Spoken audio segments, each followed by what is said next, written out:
Wait a second. Let that sink in. Beijing isn't just opening the door to Canada again. It's rolling out the red carpet.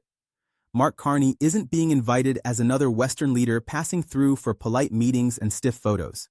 He's being welcomed as a state guest, personally invited by Xi Jinping. That detail matters more than most people realize, because Canada hasn't had a prime minister make a state visit to China in nearly 10 years. And when something like this happens after a decade of diplomatic deep freeze, it's never random, it's deliberate, it's strategic, and it tells us a lot about how the global chessboard is shifting right now. Here's where things get interesting. First trip in a very long time, nearly a decade, so symbolism alone matters. But more importantly, it reflects a tactical recalculation by both sides, and it's actually China that has changed its policy more than Canada has. Canada's been trying to reopen frozen channels ever since Beijing shut them after Meng Wanzhou's arrest in 2018. Not a day I'm likely to forget. That became more urgent once Donald Trump returned to office and started destabilizing Canada-US relations. Meanwhile, starting last year, for similar reasons, China's own calculus changed, and now Xi Jinping wants to show that China can manage stable relations with G7 countries through a very stormy period in geopolitical rivalry, slowing growth, and rising global pushback against China's hugely problematic economic policies. Not having working ties with Canada looks bad for that narrative. This visit isn't about optics alone. It's about a quiet but serious reset that both sides believe they now need. Not want, need.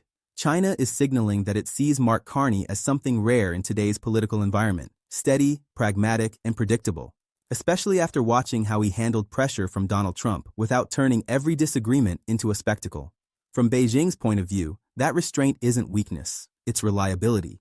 And in a world defined by volatility, reliability has become currency. Most people never realize this, but Canada has been trying to reopen high-level channels with China for years. Ever since the arrest of Huawei executive Meng Wanzhou in 2018, relations didn't just cool off. They froze solid. Diplomatic dialogue collapsed, trade disputes escalated, trust evaporated. Ottawa kept signaling it wanted to stabilize things, but Beijing shut the door. For a long time, China simply didn't see enough incentive to engage. That's what changed. Over the past year, China's own calculus shifted, growth slowed, global pushback against Chinese industrial policies intensified, relations with the United States deteriorated further, Europe grew more skeptical, and suddenly, being cut off from a G7 country like Canada didn't look like leverage anymore. It looked like isolation.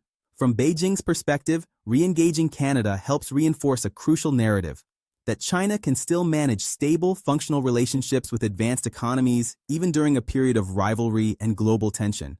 Not having Canada at the table undercut that story.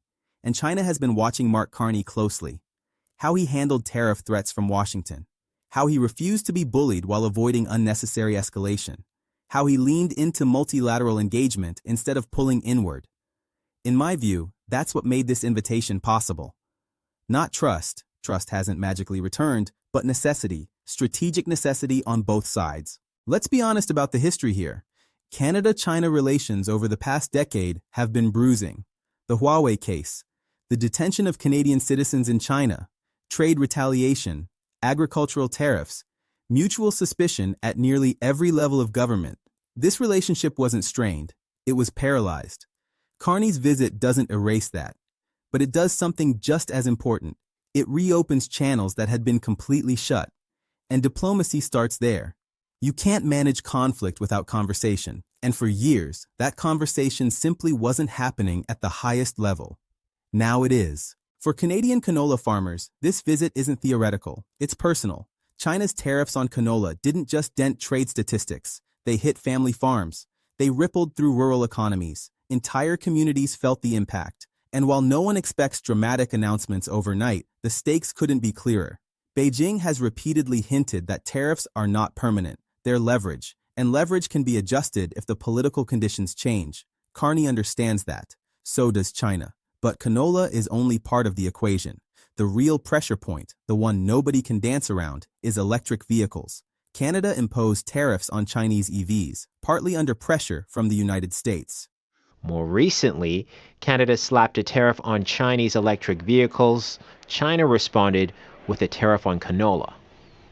This is a high-stakes visit. With a reset in the works, a word of caution as Ontario's auto sector struggles under Donald Trump's tariffs. From China's perspective, it's simple. They will remove the tariffs if we remove tariffs on EVs. But I think from Canada's perspective, that decision has to take into account what kind of a future we want for our auto sector. China responded in kind, targeting Canadian agriculture. The message was unmistakable. From Beijing's perspective, the deal is straightforward, even if uncomfortable. You ease off EV tariffs, we revisit canola. Simple, clean, brutal. From Canada's side, it's far more complicated. The auto sector matters. Manufacturing jobs matter. Ontario's economy is already under strain, and Trump's tariffs haven't protected Canadian workers. They've squeezed them. That's the irony here. Washington's protectionism was supposed to shield North American industry, but for Canada, it's done the opposite. Carney is now staring down a hard truth that many leaders avoid saying out loud. Diversification comes with trade-offs, but dependence comes with danger. Here's why this part hits differently. Chinese electric vehicles aren't controversial just because they're cheap. They're controversial because they're good. China has built the most advanced EV manufacturing ecosystem on the planet, from batteries to software to large-scale assembly, at a speed no other country has matched. That's why Chinese EVs now compete not just on price, but on range, technology, and quality. Governments in Europe and North America aren't panicking about a future threat. They're reacting to a present one. And that creates a dilemma for Canada, but also an opportunity. If Canada limits its engagement to simply importing Chinese EVs, the upside is modest. Lower prices, more consumer choice. Useful, yes, but not transformative. The bigger opportunity lies in manufacturing, hosting Chinese EV assembly plants, battery facilities, component production. That's where the economic impact multiplies. We're not talking about a handful of jobs. We're talking about tens of thousands across supply chains, logistics, engineering, battery production, charging infrastructure, research and development. Canada already has critical minerals, a skilled workforce, and a clean energy advantage. What it's lacked is diversification of partners. Chinese EV firms change that equation. Some people worry this would mean replacing domestic automakers. That's not how Carney seems to be framing it. This is about parallel capacity, strengthening the industrial base, reducing reliance on a single market, positioning Canada as a serious player in the global EV transition instead of a bystander.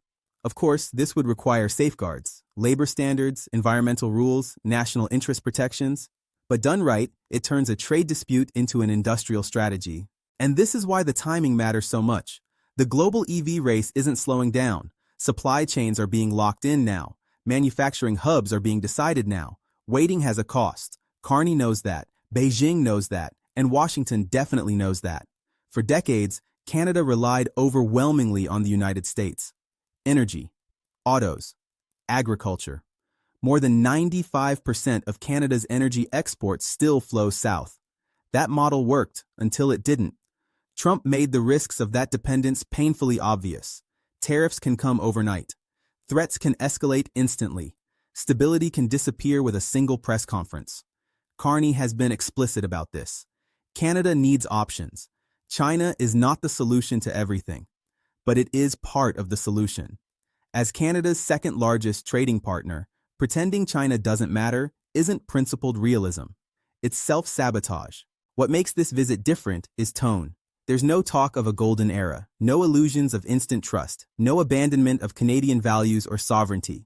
This is disciplined engagement. Cooperate where interests align. Push back where they don't. Avoid dependency. Avoid fantasy. That balance is hard, but it's necessary, and it's exactly why China is taking Carney seriously. And hovering over all of this is Donald Trump, his tariffs, his threats, his isolationism. Every move Carney makes in Europe, in China, in global forums is shaped by one underlying goal, making sure Canada is never cornered again. Beijing understands that. Trump understands that too. A Canada with multiple partners is a Canada that can't be easily bullied. So what does success from this trip actually look like? Not dramatic headlines, not a single sweeping deal. Expecting that would miss the point entirely. Real success here is quieter and more durable. It starts with restoring direct, trust-based dialogue at the highest level. For years, Canada and China talked past each other. This visit puts leaders back in the same room, where disputes can be managed before they turn into retaliation. Next comes predictability. Farmers, exporters, manufacturers don't need perfection. They need stability. If this trip reduces the risk of sudden tariffs or surprise trade actions, that alone is a meaningful win. Then there's progress, measured, incremental, on trade irritants like canola. Even frameworks, reviews, or phased discussions signal that relief is possible and that Ottawa is actively engaged. Another marker of success is optionality without dependence. Carney isn't replacing the U.S. with China. He's ensuring Canada is never again vulnerable to pressure from a single partner. And finally, success means buying time. Time to diversify markets, time to strengthen supply chains, time to reduce exposure to sudden shocks in an increasingly volatile global economy. That kind of success doesn't dominate headlines, but it strengthens a country.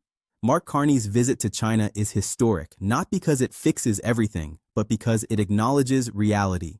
The world has changed. Trade has changed, power has shifted, and Canada is adapting, carefully, pragmatically, deliberately. This trip isn't about choosing sides, it's about making sure Canada always has one. If you found this helpful, consider subscribing. I appreciate you.